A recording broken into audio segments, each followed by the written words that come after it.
ಈ ಕಾರ್ಯಕ್ರಮದ ಪ್ರಾಯೋಜಕರು Gadiyar group of companies. Gadiar Group of Companies, synonymous with excellence and innovation, stands as your dynamic partner for progress. Gadiar Group ensures safety as guardians in firefighting and builds vibrant communities in real estate. Building tomorrow, today.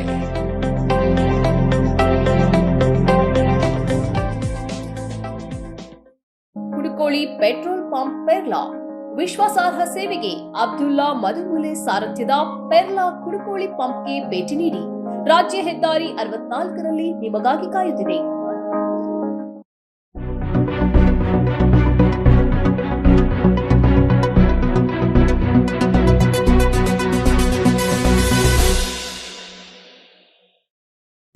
ಸನ್ಮಾರ್ಗ ಸುದ್ದಿ ಸಂಚಯಕ್ಕೆ ಸ್ವಾಗತ. ನಾನು ಶಂಶೀರ್ ಬುಡೋಳಿ. ವಯನಾಡ್ ಭೂಕುಸಿತದಲ್ಲಿ 401 ಮೃತದೇಹ ಮತ್ತು ದೇಹದ ಭಾಗಗಳ DNA ಪರೀಕ್ಷೆ ಪೂರ್ಣಗೊಂಡಿದೆ. ಇದರಲ್ಲಿ 349 ದೇಹದ ಭಾಗಗಳು 248 ಜನರಿಗೆ ಸೇರಿದೆ ಎಂದು ಗುರುತಿಸಲಾಗಿದೆ. 121 ಪುರುಷರು ಮತ್ತು 127 ಮಹಿಳೆಯರನ್ನು ಗುರುತಿಸಲಾಗಿದೆ. ಇದುವರೆಗೆ 437 ದೇಹದ ಭಾಗಗಳು ಪತ್ತೆಯಾಗಿದೆ ಎಂದು ಅಧಿಕಾರಿಗಳು ಮಾಹಿತಿಯನ್ನ ನೀಡಿದ್ದಾರೆ. ಹೆಚ್ಚು ಕೊಳೆತ ದೇಹದ ಭಾಗಗಳ DNA ಫಲಿತಾಂಶಗಳು ಇನ್ನಷ್ಟು ವಿಳಂಬವಾಗುತ್ತವೆ. ಮುಂದಿನ ಹಂತವೆಂದರೆ ಸಂಬಂಧಿಕರ DNAಯೊಂದಿಗೆ ಹೊಂದಾಣಿಕೆ ಮಾಡುವ ಮೂಲಕ ಈ ವ್ಯಕ್ತಿಯನ್ನು ಗುರುತಿಸುವುದು. ಇದಕ್ಕಾಗಿ 119 ರಕ್ತದ ಮಾದರಿಗಳನ್ನು ಸಂಗ್ರಹಿಸಲಾಗಿದೆ. ಈ ಫಲಿತಾಂಶ ಬಂದರೆ ಸತ್ತವರ ಸಂಖ್ಯೆ ಮತ್ತು ಅವರ ವಿವರಗಳ ಬಗ್ಗೆ ಸ್ಪಷ್ಟತೆ ಸಿಗಲಿದೆ. ಸರ್ಕಾರದ ಪ್ರಕಾರ ಇದುವರೆಗೆ 231 ಸಾವುಗಳು ದೃಢಪಟ್ಟಿವೆ. 128 ಮಂದಿ ನಾಪತ್ತೆಯಾಗಿದ್ದಾರೆ. ರೋಲಿಂಗ್ DNA ಫಲಿತಾಂಶಗಳು ನಿರ್ಣಾಯಕವಾಗಿವೆ. ಮೃತದೇಹವನ್ನು ಗುರುತಿಸಲು ಮತ್ತು ಕಾಣೆಯಾದವರ ಪಟ್ಟಿಯನ್ನು ನವೀಕರಿಸಲು ಸಹ ಇದು ಸಹಾಯ ಮಾಡುತ್ತದೆ. ಈಗ ವಿಪತ್ತು ಸಂತ್ರಸ್ತರನ್ನ ಬಾಡಿಗೆ ಮನೆಗಳಿಗೆ ಸ್ಥಳಾಂತರಿಸಲು ಆದ್ಯತೆ ನೀಡಲಾಗಿದೆ. ಬಾಡಿಗೆ ಮನೆ ಹುಡುಕುವ ಪ್ರಕ್ರಿಯೆ ಪ್ರಗತಿಯಲ್ಲಿದೆ. ಮೃತರ ಮತ್ತು ಕಳೆದುಹೋದ ಆಸ್ತಿಯ ಸರಿಯಾದ ಮಾಲೀಕತ್ವವನ್ನು ಖಚಿತಪಡಿಸಿಕೊಳ್ಳುವ ಕಾನೂನು ಸಮಸ್ಯೆಯು ಶೀಘ್ರದಲ್ಲೇ ಪರಿಹರಿಸಲ್ಪಡುತ್ತದೆ ಎಂದು ಅಧಿಕಾರಿಗಳು ತಿಳಿಸಿದ್ದಾರೆ. ಬರುವ ಸೆಪ್ಟೆಂಬರ್ 17ರಿಂದ ಬಿಜೆಪಿಯ ಬಂಡಾಯ ನಾಯಕರ ಪಾದಯಾತ್ರೆ ಆರಂಭ ಆಗುತ್ತೆ. ಈ ಬಗ್ಗೆ ಹೇಳಿಕೆ ನೀಡಿರುವ ಮಾಜಿ ಸಂಸದ ಪ್ರತಾಪ್ ಸಿಂಹ, ಪಕ್ಷದ ನೇತಾರ ಶಾಸಕ ಬಸನಗೌಡ ಪಾಟೀಲ್ ಯತ್ನಾಳ್ ಇವರ ನೇತೃತ್ವದಲ್ಲಿ ನಾವು ಬೆಳಗಾವಿಯಲ್ಲಿ ಈಚೆಗೆ ನಡೆಸಿದ್ದೀವಿ. ಅದು ಬಿಜೆಪಿ ಅತೃಪ್ತರ ಅಥವಾ ಬಂಡಾಯಗಾರರ ಸಭೆಯಲ್ಲ ಎಂದು ಅವರು ತಿಳಿಸಿದ್ದಾರೆ.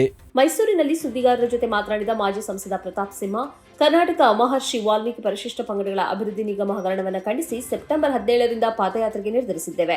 ನಮ್ಮ ಪಾದಯಾತ್ರೆ ನಾಯಕತ್ವ ಪ್ರದರ್ಶನವಲ್ಲ ಎಂದರು. ನಮ್ಮ ಪಾದಯಾತ್ರೆಗೆ ಹೈಕಮಾಂಡ್ ಅನುಮತಿ ಕೊಡುತ್ತದೆ. ವರಿಷ್ಠರ ಅನುಮತಿಯೊಂದಿಗೆ ನಾವು ನಡೆಸುತ್ತೇವೆ ಎಂದರು. ಯಾರನ್ನೋ ಓಲೈಸಲು ಅಥವಾ ಮೆಚ್ಚಿಸಲು ರಾಜಕಾರಣ ಮಾಡುವುದಿಲ್ಲ. ಯಾರ ಮನೆಯ ಬಾಗಿಲನ್ನು ತಟ್ಟುವುದಿಲ್ಲ. ನನಗೆ ಟಿಕೆಟ್ ಕೊಟ್ಟಿದ್ದು ಬಿಜೆಪಿ ಅಲ್ಲ, RSS ನೀಡಿತ್ತು. ಕ್ಷೇತ್ರ ಜಾತಿಯಿಂದಾಚೆ ಜನಪ್ರಿಯತೆಯುಳ್ಳ ಯತ್ನಾಳ್ ಅಂತವರಲ್ಲಿ ನಾನು ಒಬ್ಬ ಎಂದು ಹೇಳಿದರು. BS ಯಡಿಯೂರಪ್ಪ ಅಂತವರು ನೇಪಥ್ಯಕ್ಕೆ ಸರಿಯುತ್ತಿರುವ ಕಾರಣ ಪಕ್ಷಕ್ಕೆ ನನ್ನಂತಹ ಯಂಗ್ ಬ್ಲಡ್ ಬರಬೇಕಿದೆ.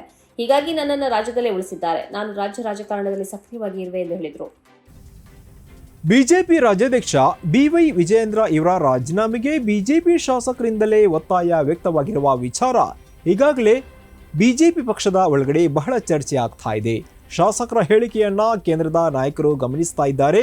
ಸೂಕ್ತ ಸಮಯದಲ್ಲಿ ಅವರ ನಿಲುವು ಪ್ರಕಟಿಸುತ್ತಾರೆ ಎಂದು ವಿಧಾನಸಭೆಯ ಪ್ರತಿಪಕ್ಷ ನಾಯಕ ಅಶೋಕ್ ತಿಳಿಸಿದ್ದಾರೆ.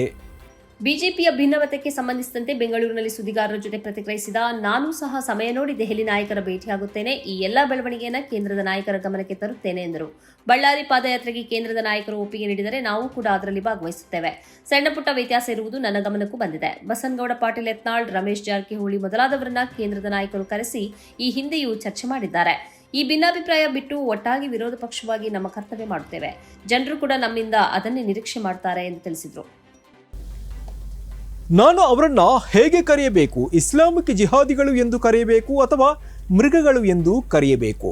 ಬಾಂಗ್ಲಾದೇಶದ ನೌಕಾಲಿ ಎಂಬಲ್ಲಿ ರಾಕ್ಷಸರು ಓರ್ವ ಹಿಂದೂ ಯುವತಿಯನ್ನ ಅಪಹರಿಸಿಕೊಂಡು ಹೋಗಿದ್ದಾರೆ, ಅತ್ಯಾಚಾರ ಮಾಡಿದ್ದಾರೆ ಮತ್ತು ಬಳಿಕ ಆಕೆಯನ್ನ ಬಿಟ್ಟು ಹೋಗಿದ್ದಾರೆ. ಹಿಂದೂಗಳೇ ನೀವು ಮಲಗಿಯೇ ಇರಿ ಎಂಬಂತಹ ತಲೆಬರಹದಡಿ ಆಗಸ್ಟ್ 9ರಂದು ದೀಪಕ್ ಶರ್ಮಾ ಎಂಬುವರು ಎಕ್ಸ್ ಖಾತೆಯಲ್ಲಿ ಒಂದು ವಿಡಿಯೋವನ್ನ ಹಂಚಿಕೊಂಡಿದ್ರು. ಇದನ್ನ 15,000ಕ್ಕಿಂತಲೂ ಹೆಚ್ಚು ಮಂದಿ ವೀಕ್ಷಣೆ ಕೂಡ ನಡೆಸಿದ್ರು. ಕೆಲ ದಿನಗಳವರೆಗೆ ದೇಶದ ಅಸಂಖ್ಯ ವಾಟ್ಸಪ್ಗಳಲ್ಲಿ ಈ ವಿಡಿಯೋ ಹರಿದಾಡಿತ್ತು. ಆದರೆ ಇದೀಗ ಈ ವಿಡಿಯೋದ ಅಸಲಿ ಮುಖ ಬಹಿರಂಗಗೊಂಡಿದೆ.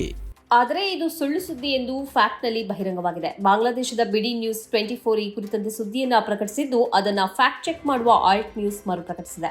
ಇದು ಹಿಂದೂ ಮುಸ್ಲಿಂ ಜಗಳವಲ್ಲ ಅಥವಾ ಹಿಂದೂ ಯುವತಿಯನ್ನ ಈ ರೀತಿಯಾಗಿ ಎತ್ತಿಕೊಂಡು ಹೋದದ್ದು ಅಲ್ಲ. ಇದು ಕೌಟುಂಬಿಕ ಜಗಳಕ್ಕೆ ಸಂಬಂಧಿಸಿದ ವಿಡಿಯೋ. ಆಗಸ್ಟ್ 8ರಂದು ಈ ಘಟನೆ ನಡೆದಿತ್ತು. ಗಂಡ ಪ್ರಸಿನ್ಜಿತ್ ಅವರ ದೌರ್ಜನ್ಯವನ್ನ ಪ್ರಶ್ನಿಸಿ ಪತ್ನಿ ತವರು ಮನೆಗೆ ಹೋಗಿದ್ದಳು. ಇದರಿಂದ ಕುಪಿತನಾದ ಗಂಡ 2 ವಾಹನಗಳಲ್ಲಿ 18 ಮಂದಿಯನ್ನು ಸೇರಿಸಿಕೊಂಡು ಆಕೆಯ ತವರು ಮನೆಗೆ ಹೋಗಿದ್ದಾನೆ ಮತ್ತು ಬಲವಂತದಿಂದ ಆಕೆಯನ್ನು ಎತ್ತಿಕೊಂಡು ಬಂದಿದ್ದಾನೆ. ಈ ನಡುವೆ ಆಕೆಯ ಬೊಬ್ಬೆಗೆ ಊರವರು ಸೇರಿದ್ದು ಪ್ರಸಿನ್ಜಿತ್ ಮತ್ತು ಇತರರನ್ನ ಪೊಲೀಸರಿಗೆ ಒಪ್ಪಿಸಿದ್ದಾರೆ. ಆತನಿಂದ ವಿಚ್ಛೇದನ ಕೋರಿ ಆಕೆ ಈಗಾಗಲೇ ನ್ಯಾಯಾಲಯದ ಮೆಟ್ಟಿಲು ಹತ್ತಿದ್ದಳು ಮತ್ತು ನ್ಯಾಯಾಲಯದ ಆವರಣದಲ್ಲಿ ಆಕೆಯನ್ನು ಅಪಹರಿಸಲು ಈ ಹಿಂದೆ ಶ್ರಮ ನಡೆಸಲಾಗಿತ್ತು. ಆದರೆ ಆ ಶ್ರಮ ಈಡೇರಲಿಲ್ಲ. ಆದರೆ ಇದೀಗ ಮುಸ್ಲಿಂ ವಿರೋಧಿಗಳು ಇದನ್ನು ಹಿಂದೂ ಮುಸ್ಲಿಂ ಆಗಿ ಸೋಷಿಯಲ್ ಮೀಡಿಯಾದಲ್ಲಿ ಹಂಚಿಕೊಳ್ಳುತ್ತಿದ್ದಾರೆ ಎಂದು ವರದಿ ತಿಳಿಸಿದೆ.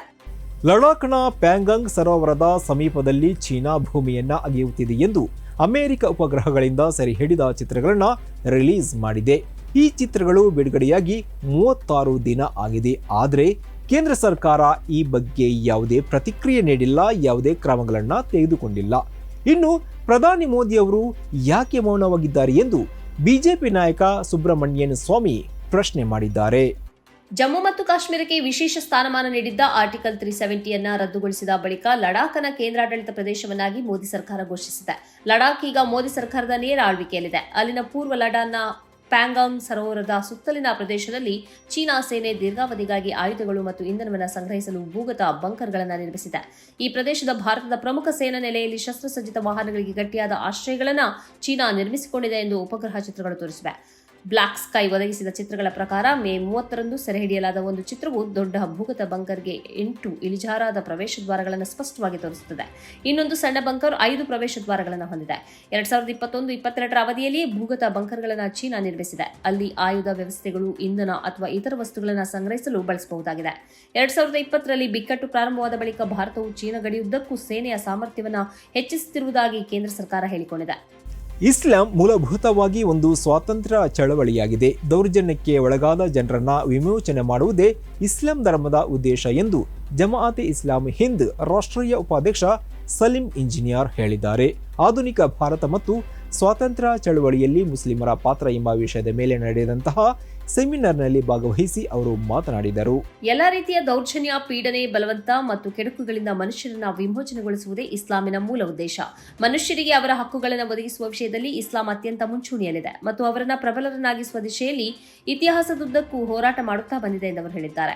ಎಲ್ಲಾ ವಿಧದ ಗುಲಾಮ ತತ್ವವನ್ನು ಇಸ್ಲಾಂ ವಿರೋಧಿಸುತ್ತದೆ. ಮಾತ್ರ ಅಲ್ಲ, ಗುಲಾಮ ತತ್ವದಿಂದ ಜನರನ್ನ ವಿಮೋಚನೆಗೊಳಿಸುವುದಕ್ಕಾಗಿ ಹೋರಾಡುತ್ತದೆ.